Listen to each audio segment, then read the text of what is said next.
बहादूर यांच्या 350व्या शहीदी समागमानिमित्त महाराष्ट्र शासनाने एक शहीदी समागम कार्यक्रम या ठिकाणी आयोजित केलेला आहे.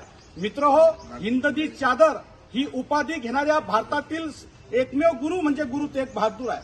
हिंद दी चादर याचा अर्थच हा होतो की या हिंदुस्थानाचे रक्षण, चादर म्हणजे रक्षण करणे आणि हिंद म्हणजे हिंदू भूमी, या हिंदुस्थानामध्ये हिंदू धर्माचं रक्षण जर का आजपर्यंत कोणी केलं असेल तर ते गुरु तेग बहादुरांनी केलेलं आहे. ज्या वेळेला काश्मीरी पंडितांवर औरंगजेबाने अत्याचार केले होते त्यावेळेला काश्मीरी पंडित गुरु तेग बहादुरांकडे आले की आम्हाला ह्या अन्यायातून वाचवा.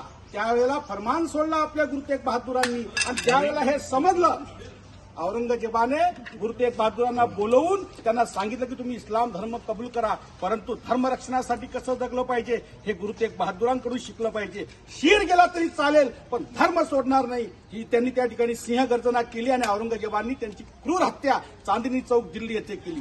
त्यावेळेला फरमान सोडलं की यांच्या धडाला कोणी हात लावायचा नाही.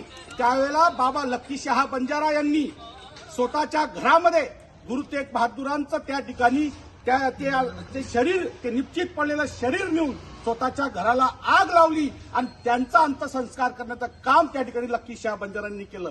बाबा मक्कनशाह लबानांनी काय केलं तर बाबा मक्कनशाह लबानांनी गुरु ओळखले, आत्मसाक्षात्कार झाला.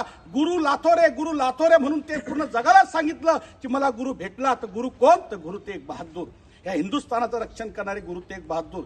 त्यांच्या 350व्या शहीदी समागमानिमित्त महाराष्ट्र सरकारने नांदेड येथे भव्य दिव्य असा कार्यक्रम केलेला आहे आणि त्या निमित्ताने जामनेर तालुक्यामध्ये प्रचार प्रसार करण्याकरता हा रथ आलेला आहे.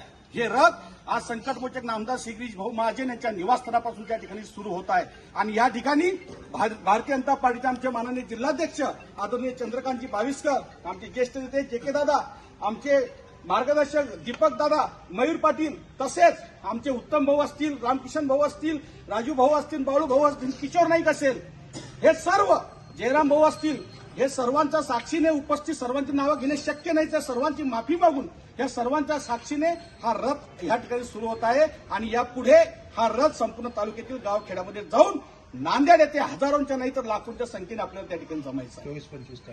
24 आणि 25 जानेवारीच्या दिवशी हा भव्य दिव्य असा कार्यक्रम या ठिकाणी होणार आहे.